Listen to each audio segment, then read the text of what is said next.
Salut à toutes et à tous et bienvenue dans cette nouvelle vidéo. Aujourd'hui nous allons voir les motion events sur Android. Vous allez voir, ça permet d'animer les éléments de notre vue. On va essayer d'animer justement le logo de Snapchat. Vous allez voir, ça va être hyper fun. Restez jusqu'au bout de la vidéo pour voir le rendu final. Allez, let's go, c'est parti. Ok, on va créer un nouveau projet sur Android Studio, donc c'est parti. On va faire une empty activity, on s'en fiche. On va l'appeler animation. Hop. Ok, notre projet est créé. On va avoir besoin de notre Gradle juste là du constraint layout. Donc là j'ai la 2.04 à l'heure actuelle, c'est la version la plus récente, d'accord. Donc c'est tout ce qu'on va avoir besoin en fait, tout simplement. On va aller directement dans notre main activity, dans notre fichier XML juste là. On va convertir notre constraint layout en motion, convert to motion layout. Et comme ça va nous permettre de nous créer tout ce dont on a besoin. Si je vais dans les ressources, maintenant j'ai un activity main scene qui a été créé dans le dossier XML. Comment fonctionnent les motion layouts? Si jamais vous ne le savez pas, ici on a l'écran de départ, l'écran d'arrivée et juste là notre animation. Donc nous c'est ça qui va nous intéresser, c'est notre animation. C'est parti, donc on va cliquer ici et là on a la timeline de 0 à 100. Donc on va pouvoir dire par exemple à 0 on veut que notre objet soit comme ça, à 20 on va voir que notre objet soit autrement, vous allez voir tout de suite. Donc pour ça il nous faut tout d'abord des images. J'en ai préparé en fait juste une seule, c'est l'image de Snapchat, donc on l'ajoute à notre projet, elle est juste là. Donc on va rajouter une image, c'est parti, moi je préfère passer par l'XML, donc je me mets en split, ici app compat image, on va l'appeler Snap Logo, on va lui donner une taille, on va lui dire 150 dp, allez, SRC, hop, on va intégrer notre Snap Logo, et là on a notre Snap Logo. On va quand même mettre un arrière-plan.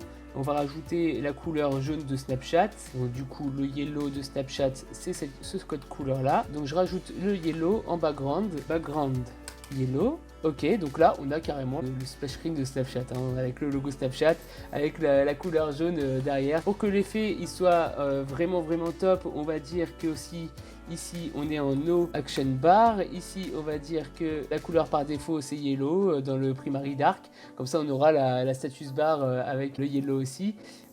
Ok, donc là maintenant on est pas mal. On a le logo, on a le background, on a tout ce qu'il faut. Maintenant on va travailler un peu avec les motions. On va revenir en mode design parce que ça sera beaucoup plus simple pour vous pour comprendre. Et on va cliquer tout simplement sur cette petite flèche et on va avoir justement la timeline. Comme je l'ai dit, la timeline, elle va correspondre tout simplement au fichier XML qui est juste là. Donc soit on passe par le fichier XML, soit on passe directement par le rendu design. Ici, on va juste dire, je rajoute un événement qui est attribute juste là. Donc on va dire qu'on va animer mon snap logo, d'accord? Donc c'est l'identifiant de mon image. À quelle position? On va dire la 20. J'ai envie de l'animer, on va le faire bouger de droite à gauche comme ça. Donc on va faire une petite rotation. Si je veux le modifier, j'ai juste à cliquer sur le petit point ici. Il faut réussir à le choper.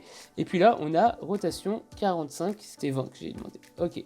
Donc là, on voit déjà que là, la rotation que ça va avoir. Moi, je vais essayer de mettre un petit effet un peu plus sympathique. Je vais mettre une rotation Y aussi, hop, de 20.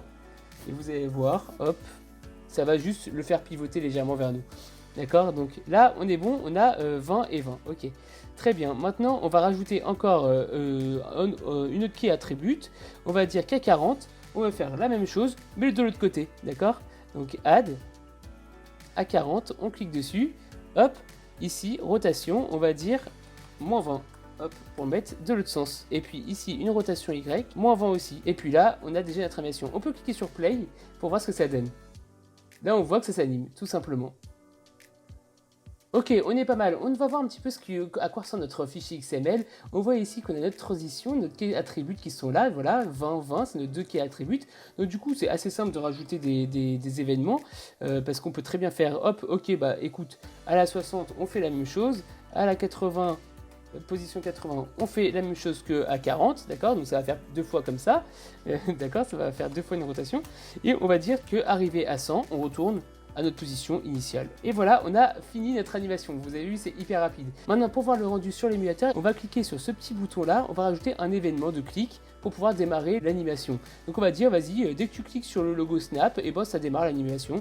On fait Add, et en fait, tout simplement, dans notre fichier XML, vous allez voir qu'il nous a juste rajouté onClick sur l'ID de Snap Logo, donc sur notre image, et ben ça va démarrer l'animation. Regardons tout de suite ce que ça donne sur l'émulateur. Et voilà l'application qui se démarre sur l'émulateur. Donc bah, vous voyez, on dirait qu'on est en full screen d'ailleurs. Du coup, on clique sur le logo de Snapchat, et qu'est-ce qu'on a? On a notre petit logo qui démarre, c'est exactement ce qu'on voulait, donc voilà, il s'anime, c'est assez marrant. On va continuer un petit peu tout ça, on va aller un petit peu plus loin encore. Déjà l'animation, j'ai envie de mettre 2 secondes pour la faire durer un petit peu plus longtemps, d'accord? Et on va faire autre chose, c'est que ici je vais rajouter un petit bouton, vous allez voir, ça va être marrant. Je rajoute mon petit bouton dans les Drawable, c'est un petit bouton subscribe, s'abonner sur YouTube. On va le rajouter dans notre fichier XML. Et je profite de ce petit moment pour vous demander de vous abonner et activer la cloche si ce n'est pas déjà fait. Allez, on y retourne. Maintenant, on va animer notre petit bouton aussi en même temps que le logo, d'accord? C'est parti. On retourne en mode design pour que vous puissiez mieux voir. On arrive juste là et on va lui dire, vas-y, on va ajouter un petit attribut qui est attribute. Hop, cette fois-ci, on va choisir subscribe, c'est notre petit bouton subscribe. On va lui dire à la position 20. Hop, on va dire scale X, on va juste mettre 0,9 par exemple. Enfin, on va avoir l'impression qu'il sautille en fait, hein. Il va rétrécir et il va s'agrandir. Donc 0,9, donc là il rétrécit.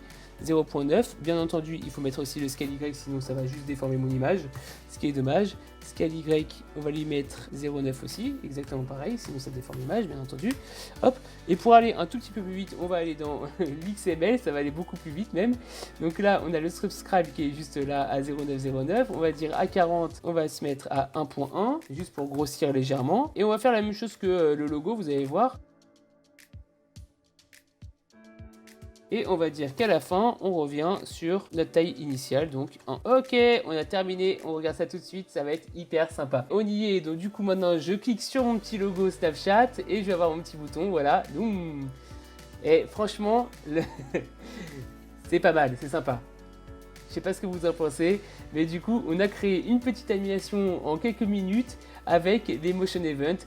J'espère que cette vidéo vous a plu. Si c'est le cas, n'hésitez pas à mettre un pouce bleu. N'hésitez pas à vous abonner et à activer la cloche pour manquer aucune des prochaines vidéos. Allez, je vous dis à très vite. Ciao, ciao!